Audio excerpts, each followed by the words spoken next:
What is going on, IF Warriors? So today we have a meta-analysis study with over 1,500 participants.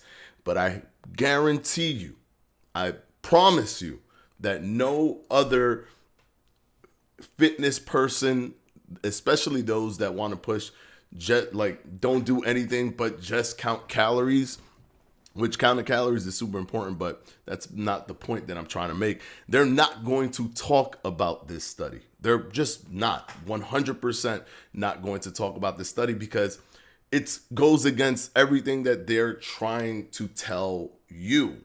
It is a meta-analysis study that did not include any study that did not have an intervention or didn't do a randomized controlled design, meaning it is at the tippity top of scientific data. Now, let's go ahead and look at what the results were for this study.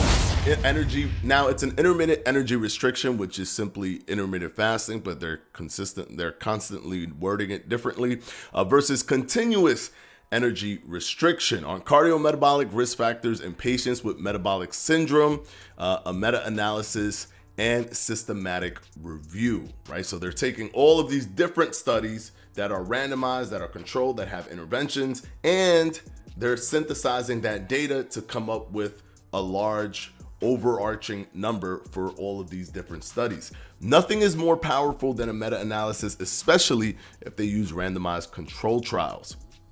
Now, metabolic syndrome just means that you have a cluster of things that are happening, like increased body fats, type 2 diabetes, high blood pressure, high blood sugar, all these different things that are incredibly unhealthy. It's like a cluster of unhealthy metabolic unhealthiness. That is what metabolic syndrome is. So they're testing this on people who have metabolic syndrome, right? And when they looked at all of the different markers, there were some markers that just were no difference. There was no difference within these markers. So the meta-analysis included 16 articles, 20 trials with a total of 1,511 participants. All studies had a low risk of bias for random sequence generation. So they randomly generated these articles to try to remove bias. The intermittent fasting group and the caloric restriction, continuous energy restriction group interventions equally improved metabolic syndrome risk factors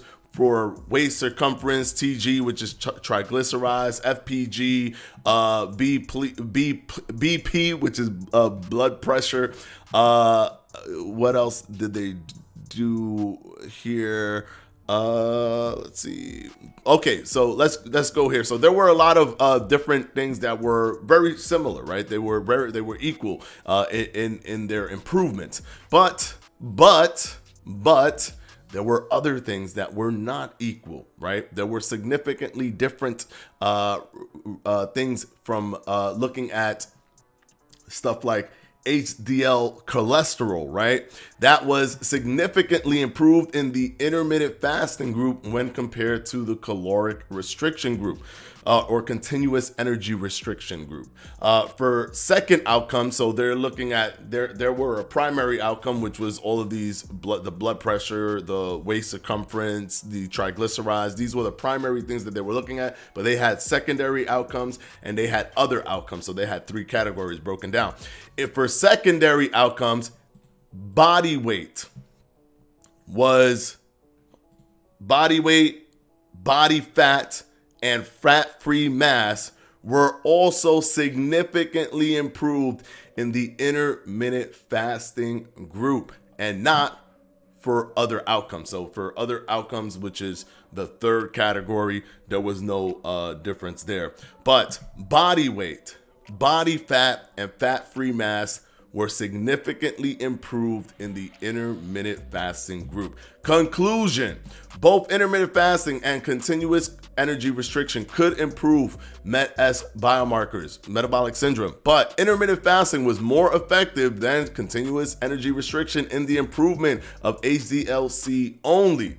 However, for the secondary outcomes, intermittent fasting was also more effective for body weight, body fat, and fat-free mass, but there was no differences in effects for other outcomes. So for the third category, they didn't see any differences. Now, of course, there are limitations to this study, and I'm going to talk about those limitations so that you guys understand, because people are sneaky when it comes to trying to, let's say they do talk about this study. They'll be like, hey, look, not all the studies were they provided with the meals they had to eat. Some had to do self-reporting. Most studies do that. So if they hit you with a study, which is fine, that is a limitation to a study, right? That you're not going to get accurate reporting. However, this is across different types of studies. So, the chances that all of these people are just inaccurately reporting only for the intermittent fasting group, so much so that it's creating a significant difference in fat-free mass, body fat,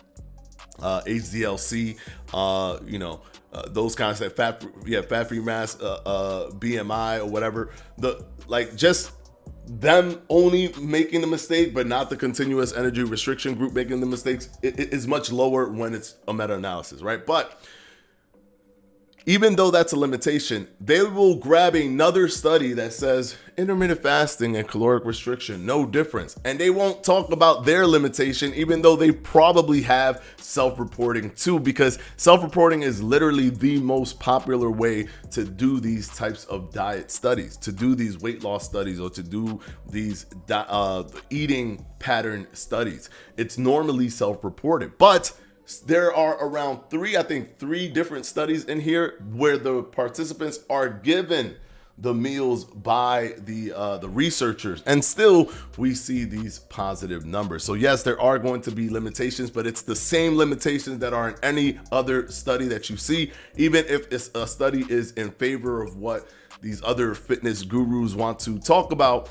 or want to highlight, it's they won't mention that limitation in that study. But when it comes to a study like this, they're gonna go through the gamut to find out what's where do I find the thing I can say, don't worry about this study, I'm not wrong for the things that I've said before, even though we've seen meta-analysis like this over and over and over again. This is not the first meta-analysis to show these positive outcomes. It's just not. Normally when a meta-analysis is done like this, we do see a difference between body fat and fat-free mass and BMI with the intermittent fasting group versus just the continuous energy restriction group.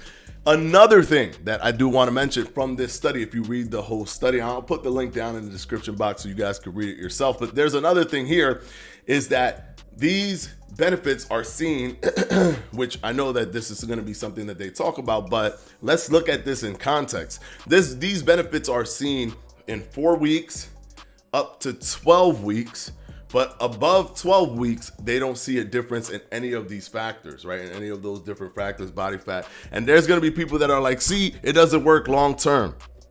But if you want to get the quickest results possible in the best way possible for you to get those results, but not actually like overdo it in a sense where you're under eating dramatically or anything like that, 12 weeks is essentially 3 months.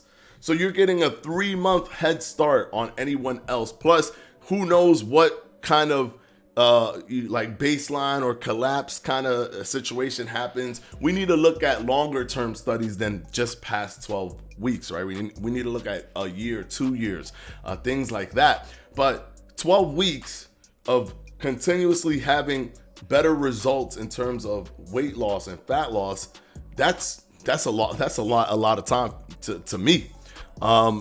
But of course, I got to mention this because they're going to say that and make it seem like, oh, but it doesn't really matter because they then regret. They don't regress. They have this initial 3 months that's ahead, that's quicker, that's moving things more efficiently in terms of body fat loss. And then they move in the same pace after. So you're still getting at least 3 months of efficiency over continuous energy restriction. So hopefully this is a brand new meta-analysis. It just dropped May 9th. by Rui Zhu and colleagues.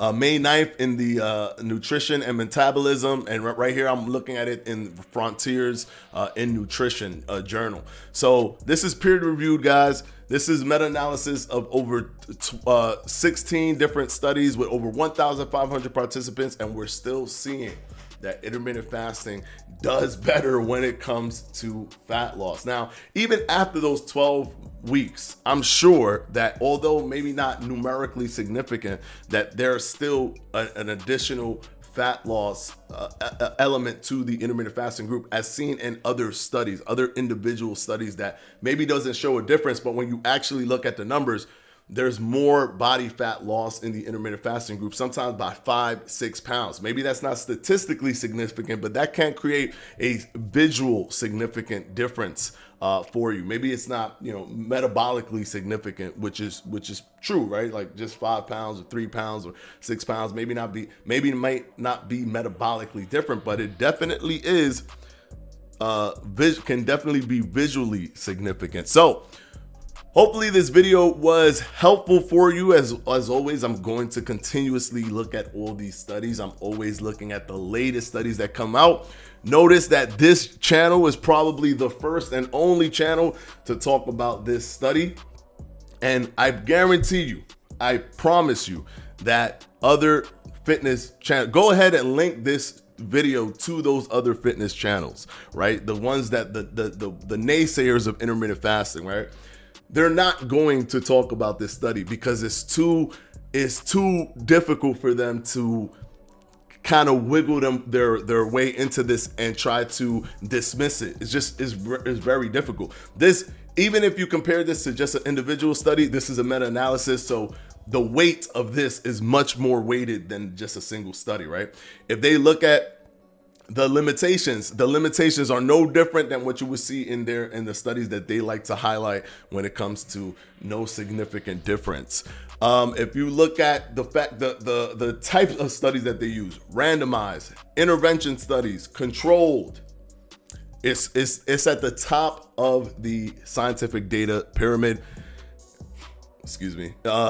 It's just too difficult for them to even deal with. So more than likely, they're not going to touch this. They're more than likely not going to touch this.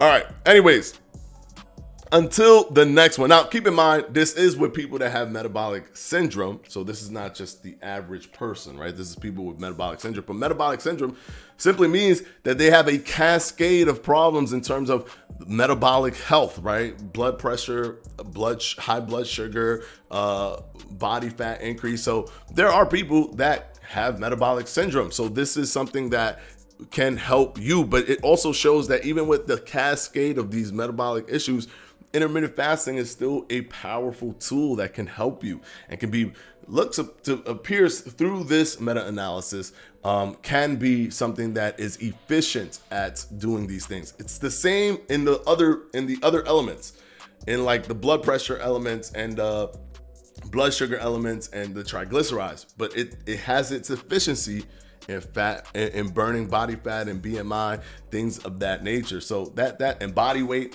So those are important factors, and why I've always talked about intermittent fasting having this edge over simply doing caloric restriction when it comes to the partitioning of body fat or partitioning of energy and burning body fat more prominently than just doing continuous energy restriction. Doesn't remove the calories in versus calories out dynamic. It just partitions more of that calorie out of that burn through via your body fat because of the process of how intermittent fasting works. Anyways, until the next one, guys, thank you so much. We'll see you on Monday. Peace out.